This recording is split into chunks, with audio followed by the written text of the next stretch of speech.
الحمد لله والصلاة والسلام على سيدنا رسول الله وبعد. أيها الأحبة الكرام، تعالوا نتعرف معا على صفة من صفات الله عز وجل الذي ينتفع بها الخلائق جميعا في الدنيا وينتفع بها المؤمنون في الآخرة. وهذه الصفة قد أخبر عنها النبي صلى الله عليه وسلم بأن الله عز وجل قد قسمها إلى 100 جزء، فادخر عنده 99 جزءا وأنزل في الأرض جزءا واحدا. فتعالوا نتعرف على هذه الصفة.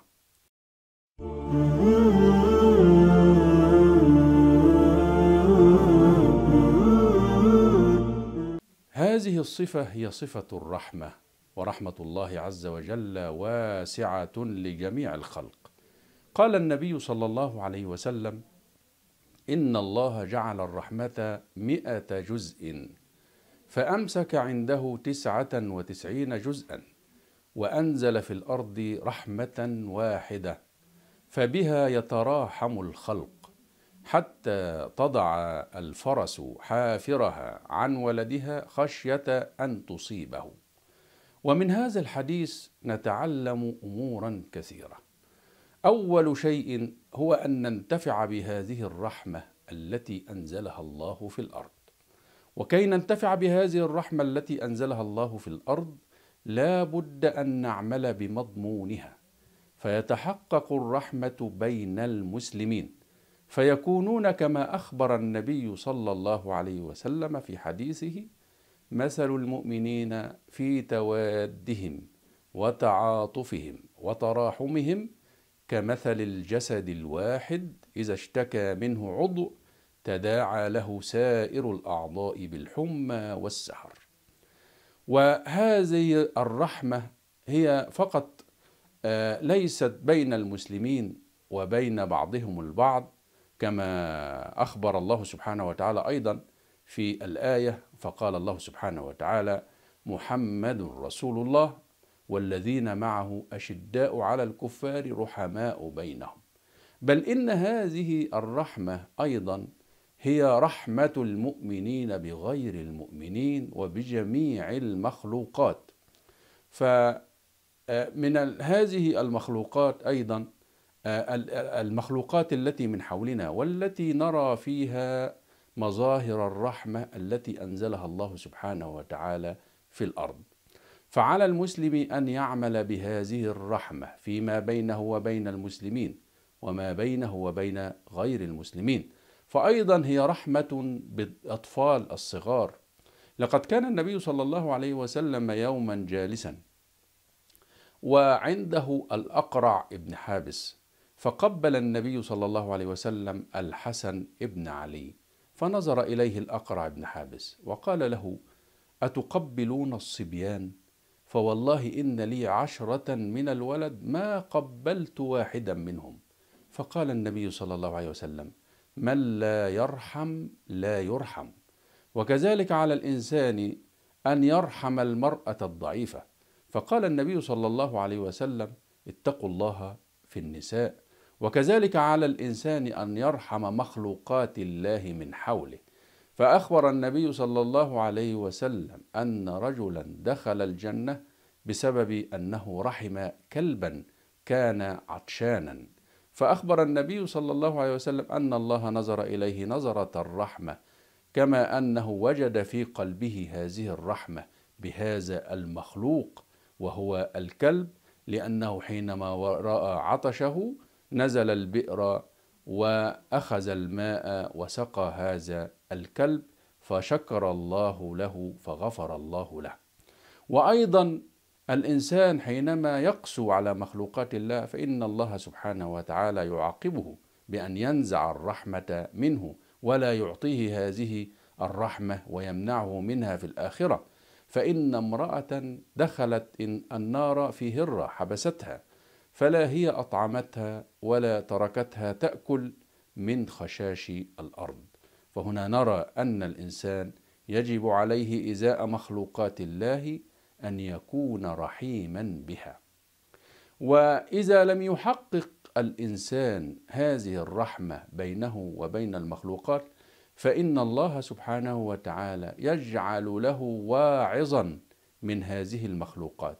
وكما أخبر النبي صلى الله عليه وسلم أن هذا الجزء من الرحمة الذي أنزله الله في الأرض يتراحم الخلائق حتى تضع الفرس، وهو حيوان أعجم وهو حيوان لا يعقل، لكن الله جعل الرحمة أمرا فطريا وغريزة فيه، فهو يرحم ابنه حتى لا يؤذيه.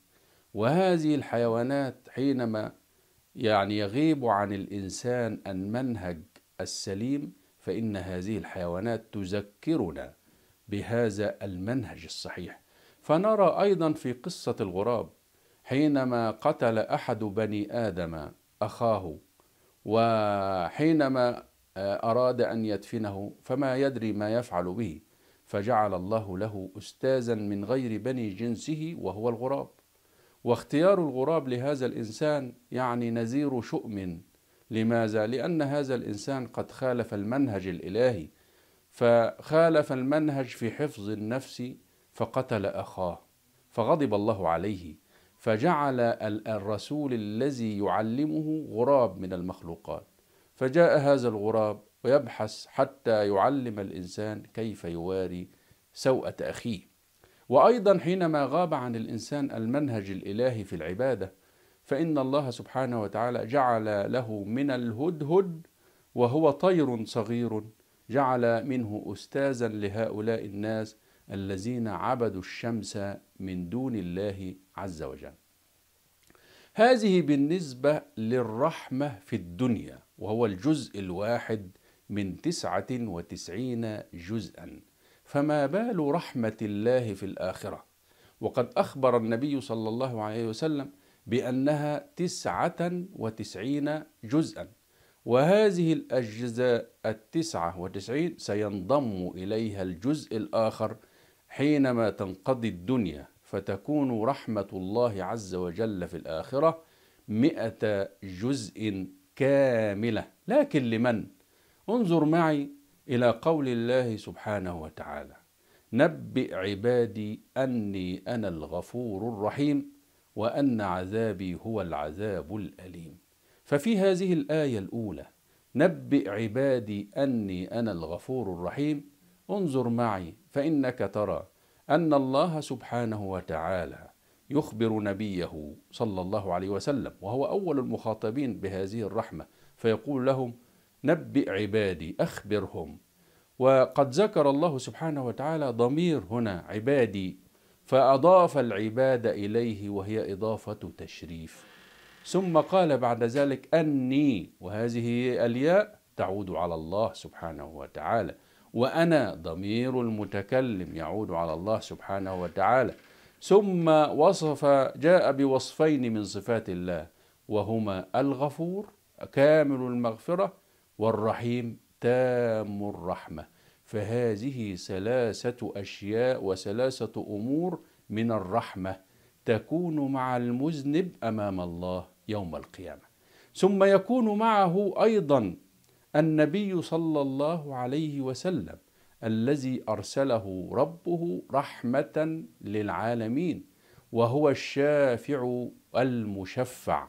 إذن فيكون مع الإنسان المذنب يوم القيامة هذه الرحمات الكثيرة، حتى لا ييأس الإنسان من رحمة الله سبحانه وتعالى. قل يا عبادي الذين أسرفوا على أنفسهم لا تقنطوا من رحمة الله إن الله يغفر الذنوب جميعا. وقال الله سبحانه وتعالى: ورحمتي وسعت كل شيء. وحينما سمع إبليس هذه الآية قال: أنا شيء من الأشياء، فستدركني رحمة الله عز وجل. فأنزل الله عز وجل: فسأكتبها للذين يتقون ويؤتون الزكاة. فقالت اليهود: نحن نتقي ونؤتي الزكاة. فأنزل الله سبحانه وتعالى: الذين يتبعون الرسول النبي الأمي الذي يجدونه مكتوبا عندهم في التوراة والإنجيل يأمرهم بالمعروف وينهاهم عن المنكر. إذن فهي للمؤمنين خاصة، ولأي مسلم إنها للمسلم الذي يرحم عباد الله في الأرض ويرحم مخلوقات الله في الأرض، ويحاول أن يكون دائما رحيما متصفا بهذه الصفة التي إذا اتصف بها الإنسان نالته رحمة الله في الآخرة. نسأل الله عز وجل أن نكون من الرحماء بخلق الله وبعباد الله، وصلى الله وسلم على سيدنا محمد وعلى آله وصحبه أجمعين.